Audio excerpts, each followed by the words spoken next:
Yo guys, so today let's paint a card design for a game I'm working on called Chaos and Cortec. But unlike a normal illustration, we need to design it in a way where it's readable at a small size. Before I get into the video, let's quickly talk about the brief. So I'm painting a character called the Zraxon Marauder veteran. And this character is going to be an upgrade of a previous card that I already did called the Zrax Marauder. The main thing you really need to know about this character is that they are an archer and they are relatively a pretty high tier in the card game. So in simple terms, they're pretty much a straight upgrade from the Zrax Marauder. This character is going to be a male elf of average build and white hair, and also a couple facial markings. And the Zraxon Marauder veteran will also be featuring a sword bow and arrows, just like the previous design of the card. So while keeping that brief in mind, let's get started with the thumbnails.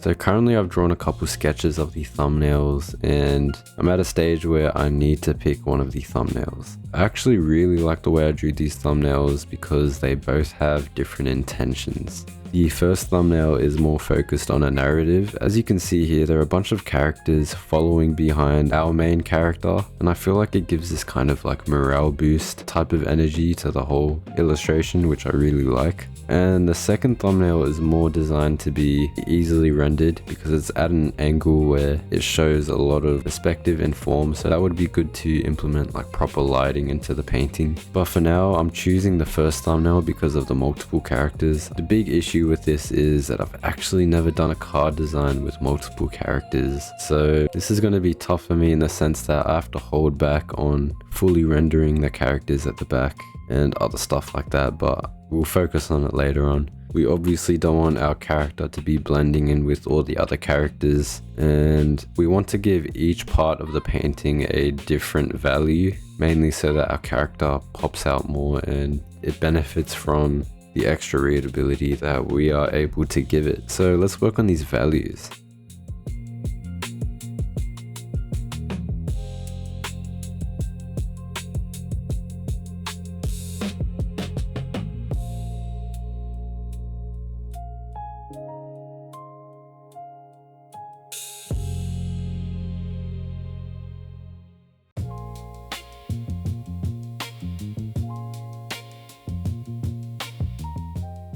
Okay guys, so we finally drew in our values and we also made sure to highlight our character so that he's readable at a smaller scale.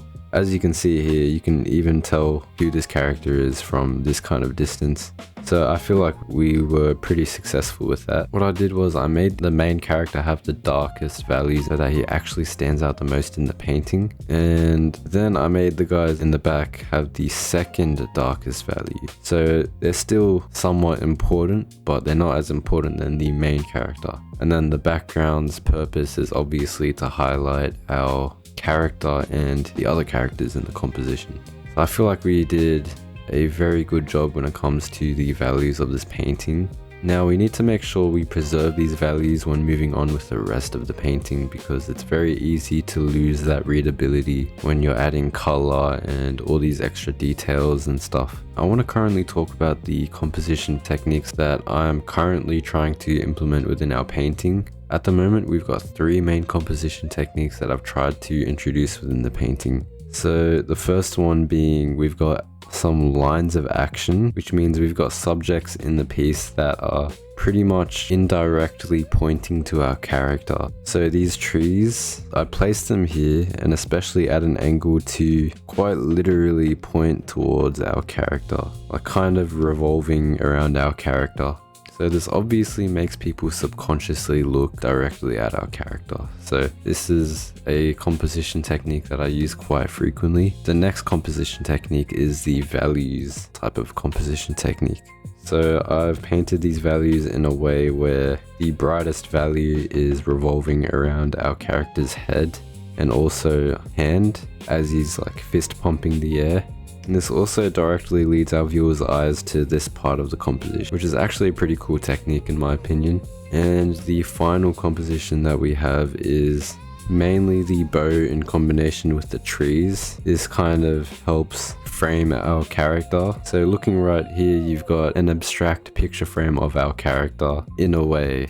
It's not literally a picture frame, but it kind of works like that. And what I believe I also need to focus on is, since this is a card design, you're going to be focusing on this part of the painting the most. So what I would like to do is make our character kind of fit into this segment here.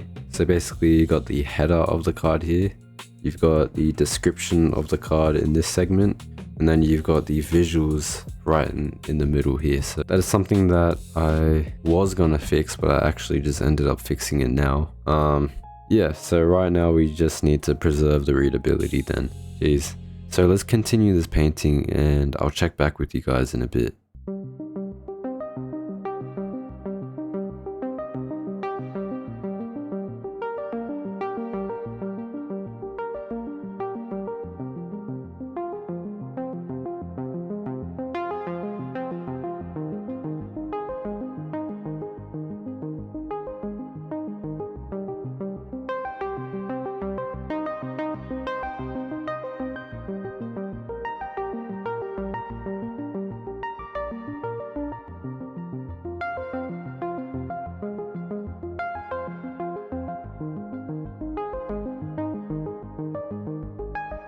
So currently we managed to add color to the painting while also preserving the readability, and I was able to preserve the colors in this painting. So yeah, we're at a pretty comfortable stage, but the one thing I forgot to do was flip my canvas horizontally, and I'm kind of afraid to do it now because when I do it too late into drawing, it just looks hideous. So I'm just gonna go through the painting and just try to fix all like the perspective issues that I've got right now. I should have flipped my canvas more often, but I just completely forgot. There's so much to keep in mind. We also need to add more details into the piece, like the bow and the facial markings that this character is supposed to have by default, and I need to add some more armor to him and identify the characters in the background a little more, but I don't want to hyper realistic render them. I just want to set their identities down. But other than that, I'm just going to get into it, and yeah.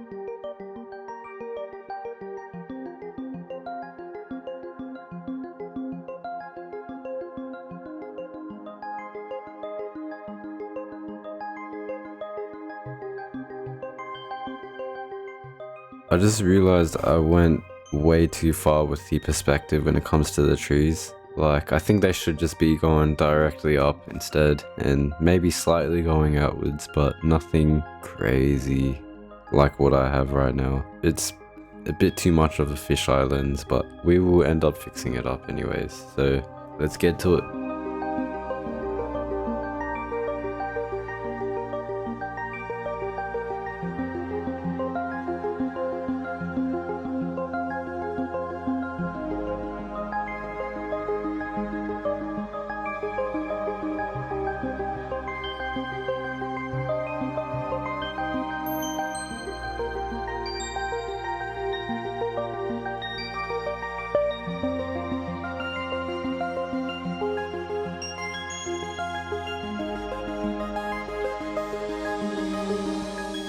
Okay, so I just ended up fixing the piece, and so far I'm actually really happy with it. My only issue with this piece was basically I had a lot of characters in this piece, which they basically took most of my time that I could have spent rendering our main character. So our character is a little on the messy side, but I did everything that I could with all the time that I had. And also the background composition was really hard for me to wrap my head around of. So I feel like if I had a simpler background and I had less characters to deal with, this illustration could have actually gotten a lot more rendered. But honestly, it was a pretty valuable lesson that I learned today. Next time I want to focus more on shapes and rendering and focusing on the main character as well. So other than that, if you guys have any questions, please leave them down below, and I hope you guys learned something from this, and I'll see you guys in the next video. Bye.